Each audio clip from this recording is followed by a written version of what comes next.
Alors on a un ami qui vient chaque année qui s'appelle Simo. J'aurais aimé qu'il me dise comment il perçoit cette arrivée à chaque fois. Donc le séjour de Simo. Oui, oui, oui.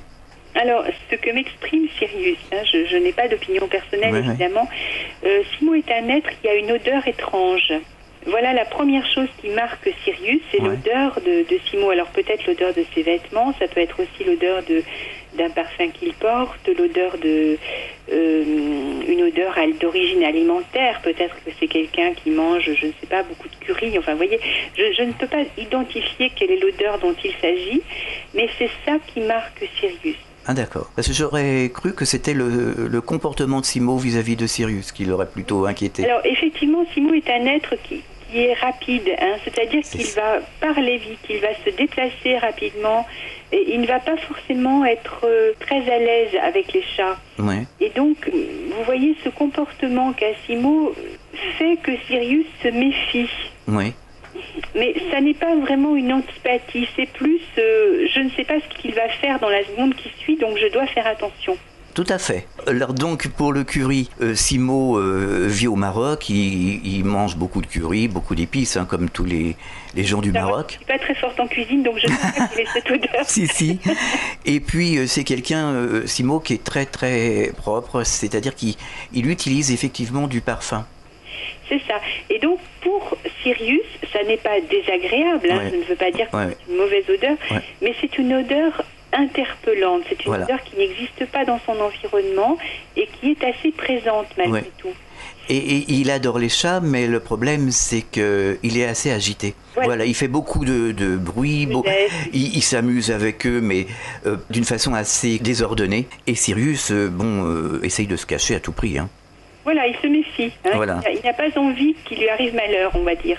Mais ça n'est pas parce qu'il a peur de Simo en tant que tel, c'est-à-dire que Simo n'a pas de geste agressif. Ah non.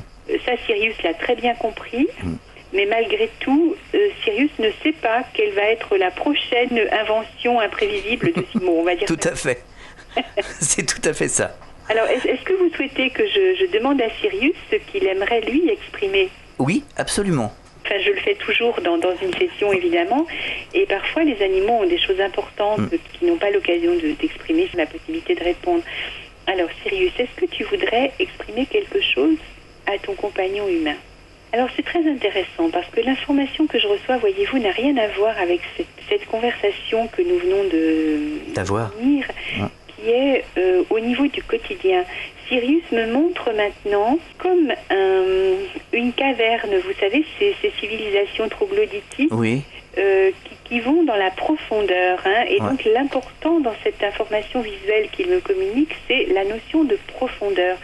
Et c'est un petit peu comme si, à l'intérieur de lui, dans ses champs de conscience, il y avait une très grande profondeur, mais pas quelque chose de sombre et qui fait peur, comme si on entrait dans une grotte sans éclairage.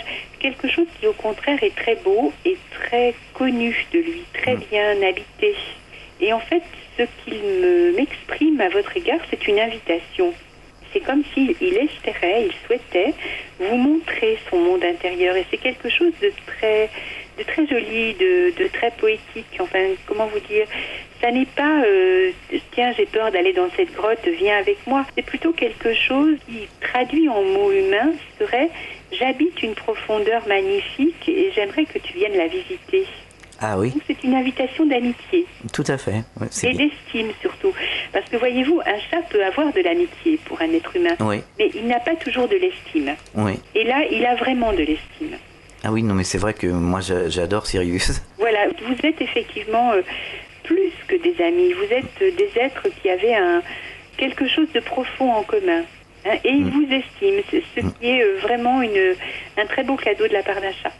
Une dernière question, est-ce qu'il aime les petits jeux que l'on fait le soir ? Parce qu'il est malin, Sirius. Ça. Je dirais que pour lui, ça c'est son grand moment de la journée. Ça dure jusqu'à 4h du matin quand même. Ah oui, mais c'est tout à fait, il ne s'arrêterait pas. Il a toutes ses petites habitudes, il essaye de déjouer mes habitudes et moi, je rentre pas dans son jeu, je contrarie un petit peu ses plans, c'est à mourir de rire. Oui, c'est ça, mais ça fait partie du plaisir pour lui, ça ne le contrarie pas vraiment. Non, moi je vois bien. C'est tout ce qu'il a exprimé ? Oui, j'ai l'impression. C'était vraiment son essentiel de la journée. D'accord. On va le remercier. Absolument, je termine toujours une session de cette façon et j'encourage mes élèves aussi toujours à apprécier cette bonne volonté que mettent les autres formes de vie à échanger des informations avec nous. Je trouve que c'est toujours une courtoisie élémentaire de remercier même un chat d'avoir bien voulu vivre un échange avec nous. Tout à fait. Nous allons aborder le problème de la mort perçue par l'animal. Pour commencer, quelles sont les informations que vous avez pu recueillir, à savoir le ressenti des animaux face à leur propre mort ? Alors face à leur propre mort, la question se pose très souvent quand nous nous trouvons avec des personnes dont l'animal est en fin de vie. Puisque maintenant, dans les soins vétérinaires, on utilise de plus en plus de soins palliatifs, c'est-à-dire des soins qui n'ont pas pour but de guérir l'animal, mais de lui permettre de vivre une maladie incurable avec le plus de confort possible. Et évidemment, dans ces situations-là, qui deviennent de plus en plus nombreuses grâce au progrès de la médecine, eh bien, nous avons des animaux et des propriétaires qui ont le temps de voir venir la mort. La plupart des personnes qui font appel à la communication intuitive dans ce cadre-là sont assez angoissées ou assez incertaines par rapport à la décision à prendre vis-à-vis de la fin de vie de leur animal et donc vis-à-vis de la mort évidemment. Alors qu'en fait, il y a un décalage très très important qui existe entre la perception de l'animal de sa propre mort et la perception que nous avons nous en tant que maître d'un animal qui est en fin de vie. Alors évidemment, il n'y a pas une situation générale avec tous les animaux qui ont la même opinion, mais si je parle de cette situation de la fin de vie parce que c'est une situation fréquente où nous ne savons pas très bien quoi faire, eh bien je dirais que quand même il y a une tendance générale qui évidemment n'est pas partagée par tous les animaux, et dans cette tendance générale, la plupart des animaux n'ont pas la crainte que nous avons de ce qui va se passer après leur mort. Et ça, c'est très surprenant parce que nous, les êtres humains, nous avons l'impression que la mort, c'est une fin. Oui. Nous avons l'impression que c'est une perte qui va être personnelle ou c'est nous qui allons perdre la vie ou alors nous allons perdre l'être aimé qui va nous quitter dans notre quotidien. Oui. Alors que les animaux n'ont pas cette sensation d'une discontinuité, d'une rupture. Ouais. C'est assez étrange. Je me suis beaucoup interrogée là-dessus. Je me demandais si les animaux étaient capables de percevoir quelque chose de l'après-vie, si après-vie il y a. Oui. Ça n'est pas vraiment mon propos pour l'instant, mais en tout cas, il est certain que les animaux partagent très peu la peur que nous avons en général de la mort. Alors comment faire face à la mort de son propre animal ? Alors je crois que là, il y a un grand problème de société qui est effectivement le fait que la mort de notre animal nous renvoie obligatoirement à notre propre mort ou alors à des morts que nous avons connues et que nous n'avons pas fini de guérir puisque la mort implique un processus de deuil et que ça demande un travail, une évolution, un chemin personnel et que ça ne se fait pas en 5 minutes. Mmh. Une mort va entraîner une transformation, même chez ceux qui restent, évidemment. Donc, la mort de notre animal demande déjà que nous nous mettions un petit peu au point ou à jour avec le sujet de la mort en général. Et ça, c'est le plus grand travail. Beaucoup d'êtres humains n'ont pas fini de guérir de la mort d'un parent, d'un conjoint, etc. Et donc, tout d'un coup, ils se retrouvent devant la perspective de la mort d'un animal, puisque nos animaux de compagnie vivent en général moins longtemps que nous. Et là, tout d'un coup, eh bien, ils sont submergés parce que ça leur rappelle, ça s'ajoute à cette mort qui n'a pas été gérée auparavant ou qui n'a pas fini d'être gérée. Donc la première chose pour faire face à la mort de notre animal, c'est de s'occuper de notre histoire personnelle vis-à-vis du sujet de la mort qui est quand même incontournable.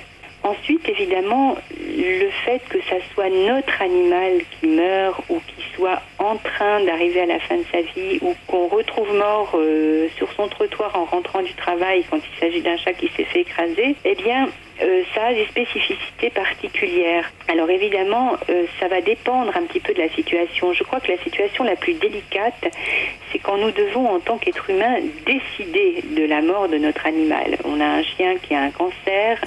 Est-ce qu'il vaut mieux le faire euthanasier ou est-ce qu'il vaut mieux le laisser vivre sa maladie jusqu'à la fin, en l'accompagnant évidemment pour que ça ne soit pas, je dirais, générateur de souffrance inutile? Eh bien ça, c'est une question éthique à laquelle notre société ne répond pas. Parce que nous n'avons pas développé de réflexion profonde vis-à-vis de la mort, c'est plutôt un sujet tabou dans notre société. C'est vrai.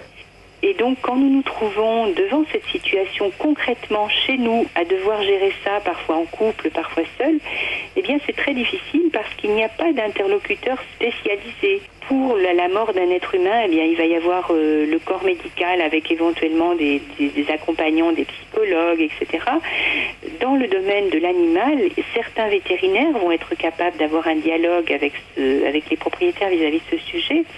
Et bien sûr, j'encourage mes confrères et consoeurs, grâce à votre antenne, à se rendre compte de l'importance de cet aspect de la relation ou de l'accompagnement de l'animal dans le cadre de leur clientèle. Mais bien souvent, les vétérinaires ne sont pas non plus formés ou disponibles pour cette partie de la relation ou de l'accompagnement. Et donc, les propriétaires se retrouvent seuls. Alors, il faut savoir que ça n'est pas du tout honteux de se sentir perdu ou de se sentir désemparé, ou aussi de se sentir parfois complètement bouleversé par la mort d'un animal.